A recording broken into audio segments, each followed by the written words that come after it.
Olá, pessoal. Aqui é a Tenente Celiana, professora de Sociologia.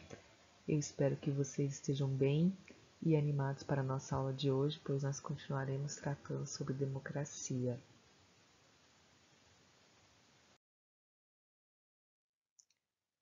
No nosso encontro anterior, nós abordamos a teoria democrática moderna.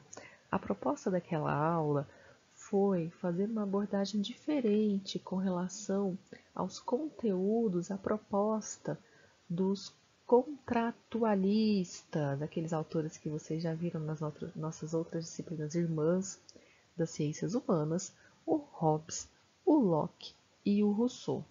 Então, quem acompanhou a aula passada deve estar lembrado que eu tentei mostrar para vocês que a partir de uma releitura das teorias desses autores, a gente poderia traçar um perfil de como o poder é distribuído entre o governante e o governado, entre o governante e o cidadão, de que forma que o cidadão, na perspectiva moderna, passa a ter um papel de confiança e de sustentação para o governo. Além disso, eu trouxe para vocês novamente a importância da teoria do Montesquieu, inspirada na teoria do Montesquieu, da divisão de poderes, poderes legislativo, executivo, judiciário, para a estabilidade da república, que no contexto moderno caminha de mãos dadas com o regime democrático.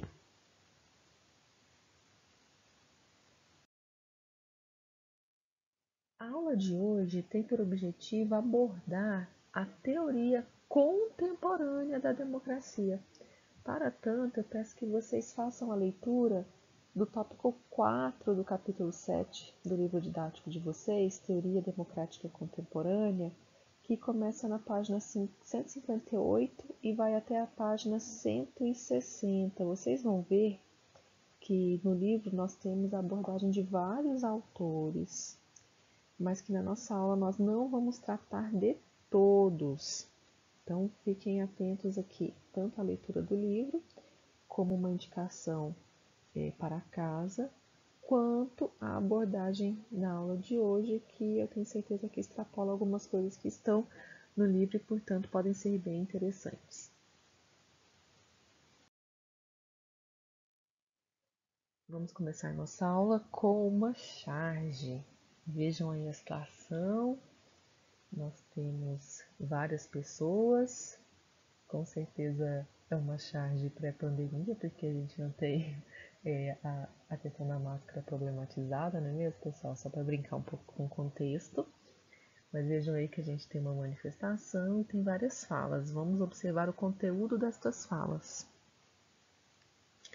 É preciso um pacto que envolva a sociedade inteira, com a óbvia exceção daquele pessoalzinho ali. E também daquele grupo lá. E desse. E tem que tirar aquele sujeito. E essa gente aqui. Bom, com certas pessoas não vai rolar. Você, fora. Pessoal, qual situação está apresentada para nós aqui na charge? Respondam aí para mim no chat, quem estiver me acompanhando, quem estiver assistindo essa aula em outro momento e tiver interesse, pode postar lá no fórum também. Vou deixar vocês me responderem um segundinho.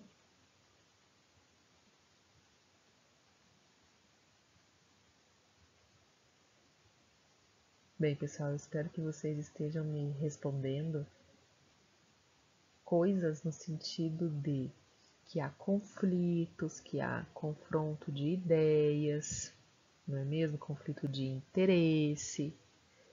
E é interessante a gente se ater a esse ponto, porque a democracia, ela é um regime de governo em que o conflito de ideias, a oposição, o confronto é tido como algo aceitável, é tido como algo inerente ao processo, inerente ao regime. Então, o confronto de ideias, o posicionamento é inerente e importante para a democracia.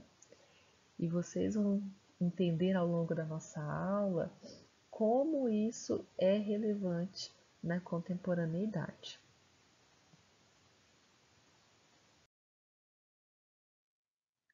A teoria democrática contemporânea, pessoal, em termos históricos, a gente vai situá-la no século XIX, e ela se baseia inicialmente no confronto entre doutrinas políticas do liberalismo e do socialismo. E a gente vai ver que isso se reveste, inclusive, na forma como essas doutrinas percebem a participação política do cidadão.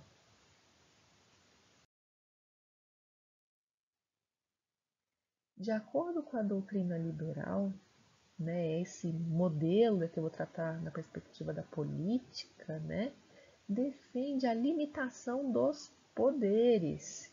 Voltamos lá à perspectiva republicana do Montesquieu, limitação dos poderes que cooperam para a governabilidade, para a estabilidade do regime, o executivo, o legislativo e o judiciário. Esse modelo político visa que haja menor interferência do Estado e das leis, buscando a proteção dos direitos econômicos, políticos, religiosos e intelectuais dos indivíduos. O que isso quer dizer? Que este modelo político visa as liberdades individuais no campo da economia, no campo da política, no campo da expressão religiosa, por exemplo. Então, é um modelo político que visa proteção de direitos. O tipo de democracia que é fortalecida, que encontra melhores condições de sobrevivência, com melhores condições estratégicas neste modelo político liberal, é a democracia representativa. A gente viu um pouco disso na aula anterior, quando eu comentei sobre o Locke para vocês.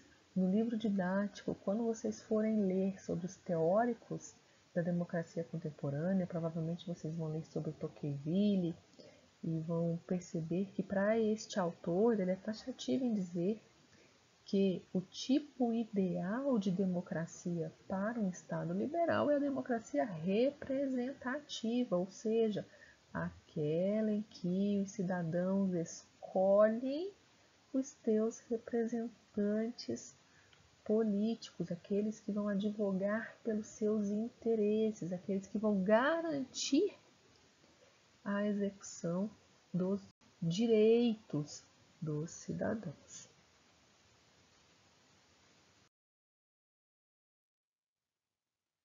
Já na outra perspectiva, na perspectiva da doutrina socialista, a gente tem aqui citados como autores de referência o Gramsci e a Rosa Luxemburgo, que também estão lá no livro didático de vocês. Estes autores entendem que o aprofundamento e o fortalecimento da democracia ocorre por meio da crítica à democracia representativa, ou seja, a democracia que inclusive em alguns textos é chamada de liberal, democracia liberal. Então, a crítica à democracia representativa, a ampliação da participação popular e o controle do poder por meio dos chamados conselhos operários, ou seja, órgãos colegiados, órgãos de classe, em que os operários, em que os trabalhadores deliberam os assuntos que são de seu interesse, deliberam diretamente, sem intermediários, sem representantes. Essa leitura aqui vai corroborar aquilo que a gente viu na aula passada como o tipo de democracia chamada de participativa. Mas atenção, pessoal, não estou dizendo que a democracia de tipo participativa é restrita ao modelo socialista de Estado, ou então que é restrita à social-democracia. Não é isso. Eu estou dizendo que, advindo destas leituras, deste entendimento de que é necessária maior ampliação na participação popular, a gente tem fomentado esse tipo de democracia, democracia participativa.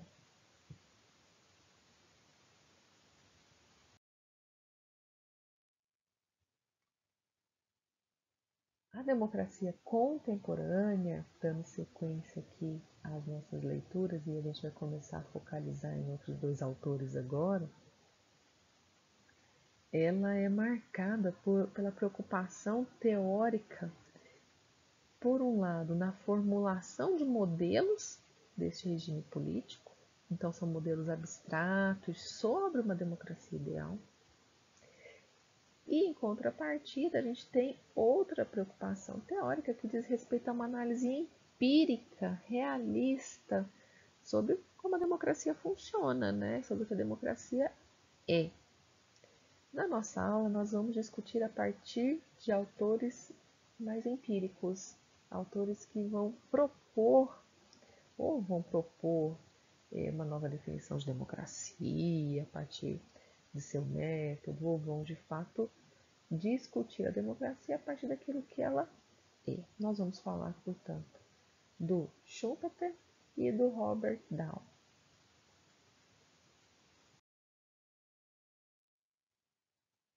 Joseph Schumpeter foi um economista e cientista político austríaco que em 1943 publicou o livro Capitalismo, Socialismo e Democracia, que se tornou muito relevante no campo da teoria política por apresentar uma redefinição de democracia.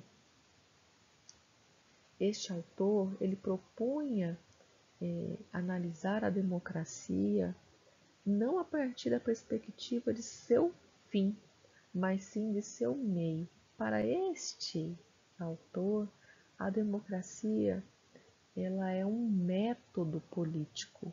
Isso aqui é muito importante, pessoal. Anotem isso aqui. Democracia é um método político. Ela é um procedimento, ela é um arranjo institucional para atingir uma decisão política. Então, o que é a democracia, pessoal? O que é esse conjunto o que é esse arranjo institucional? Basicamente, vai ser representada pelo sistema eleitoral, pela eleição. O Schumpeter vai discutir sobre a competição eleitoral, que esse arranjo institucional vai possibilitar a competição entre aqueles que desejam ocupar cargos eletivos.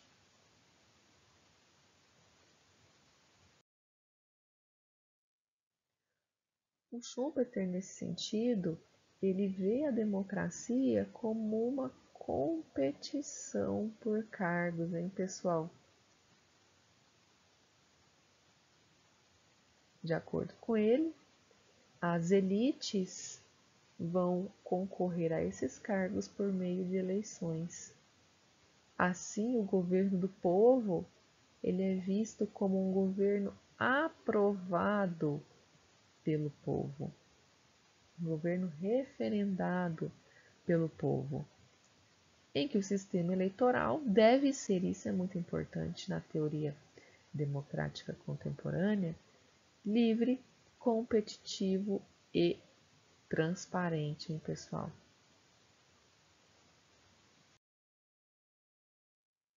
O segundo pensador que nós vamos conhecer e comentar na aula de hoje, o segundo teórico, é o Robert Dahl, que foi um cientista político americano. O Dahl compreendia a democracia como um sistema ideal. E eu não estou aqui fazendo um paralelo com o conceito de tipo ideal weberiano, tá, pessoal? Eu estou falando na perspectiva mesmo de funcionamento da democracia. Assim, os países eram considerados mais ou menos democráticos a depender do quanto os governos são responsivos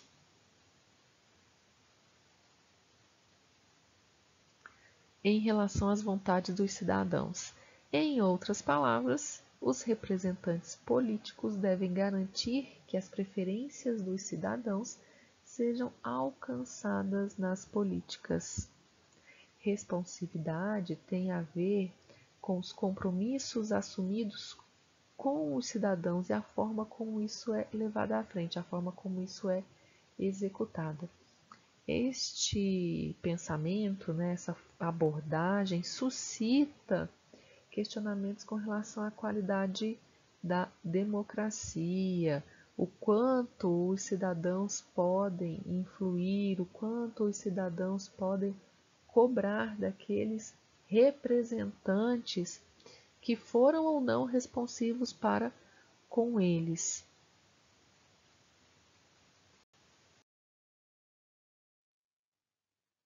Os representantes políticos têm como maior responsabilidade garantir a todos os cidadãos a oportunidade de formular, expressar e ter suas preferências consideradas. O que isso quer dizer? Quer dizer que o cidadão deve ter momentos de expressar as suas vontades. Para isso, é necessário que os direitos institucionais dos cidadãos sejam assegurados. Quais direitos são esses? Formar e aderir a organizações, ou seja, associar-se, né, pessoal? Liberdade de expressão, direito de votar, direito de se eleger, né, de se candidatar a um cargo público, o acesso a fontes alternativas de informação, ou seja, uma imprensa alternativa, eleições livres e transparentes. Esses direitos são também tidos como condições para que a democracia, na perspectiva do Robert Dahl, seja efetivada.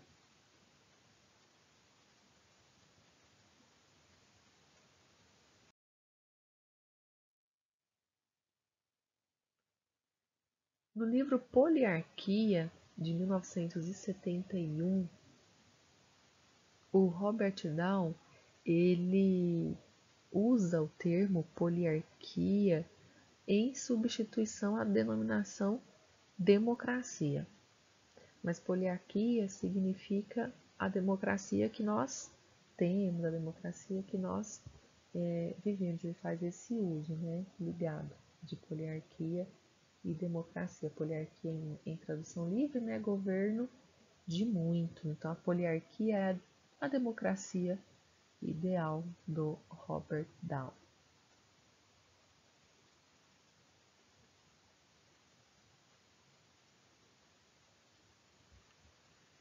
Ele escolhe usar esse termo, né, poliarquia, porque em sua concepção nenhuma democracia até aquele momento poderia ser chamada de plena.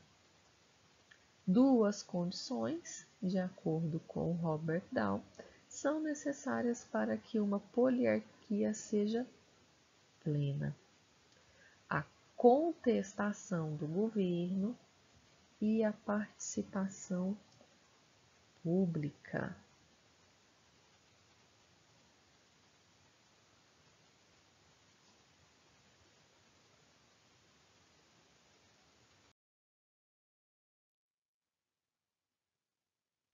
Sobre essas condições, a gente vai observar que a contestação do governo é a capacidade e a liberdade que os grupos de oposição, ou seja, a contestação do governo e a oposição, tem para contestar as decisões de quem está no poder naquele momento e tentar tomar o seu lugar em eleições justas e regulares. Olha que interessante. Para que uma democracia, denominada aqui para este autor poliarquia, seja plena, é necessário que haja contestação, é necessário que haja oposição. E essa oposição deve ter a chance de ocupar o lugar, né, no poder, de ocupar o status dominante no poder, em eleições justas e regulares, porque a democracia aqui também precisa desta instituição, né, sistema eleitoral, instituição política, sistema eleitoral.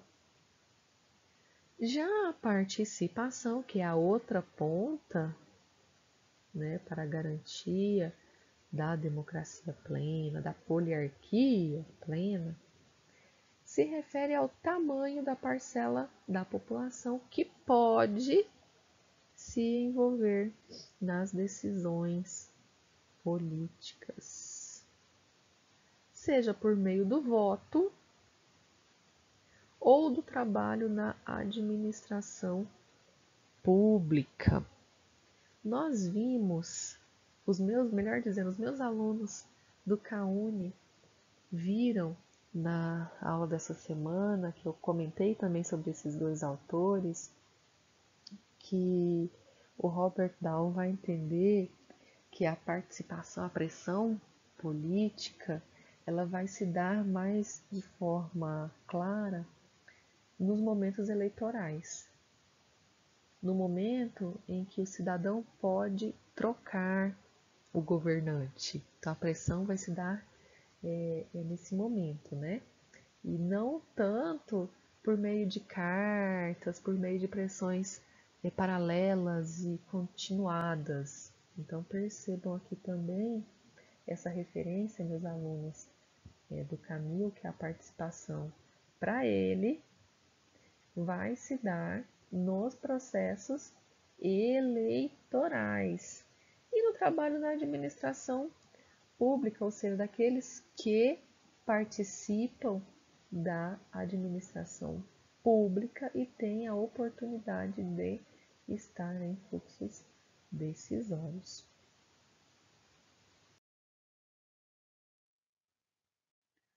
Para encerrar a nossa aula de hoje, eu trouxe uma citação do Vanderlei Guilherme dos Santos, que é considerado pelos cientistas políticos o maior cientista político brasileiro. Ele é falecido, não faz muito tempo que ele faleceu.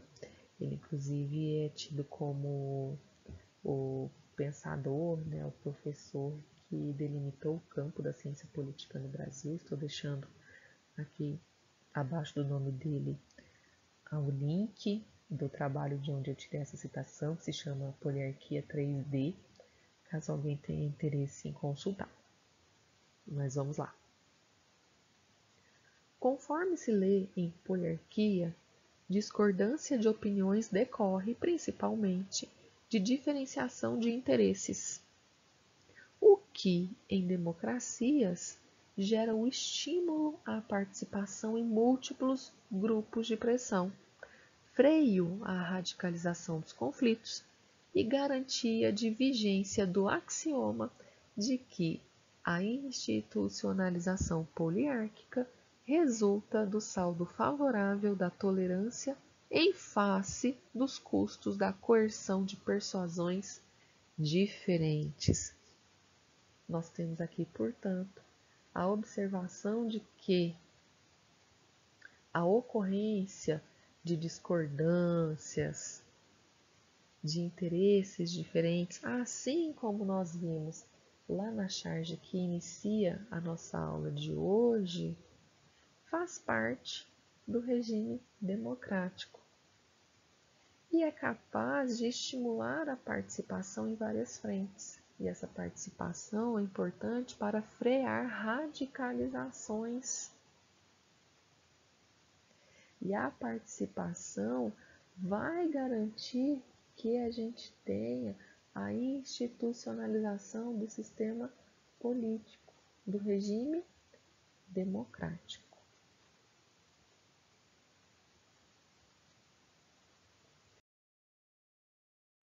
Bem, pessoal, essa foi a nossa aula de hoje. Nós conversamos um pouco sobre a teoria democrática contemporânea. Eu dei ênfase às abordagens do Schumpeter e do Robert Dahl. São autores relevantes nesta abordagem. Caso vocês tenham alguma dúvida, vocês podem pesquisá-los nos buscadores da internet, que vocês vão achar bastante referência, bastante trabalhos que citam e usam esses autores. Reitero, pessoal, o pedido para que vocês leiam das páginas 158 a 160 do livro didático. Caso vocês tenham dúvidas, não deixem de usar os nossos canais de comunicação, mesmo aqui no chat online ou nos fóruns. Até mais, pessoal!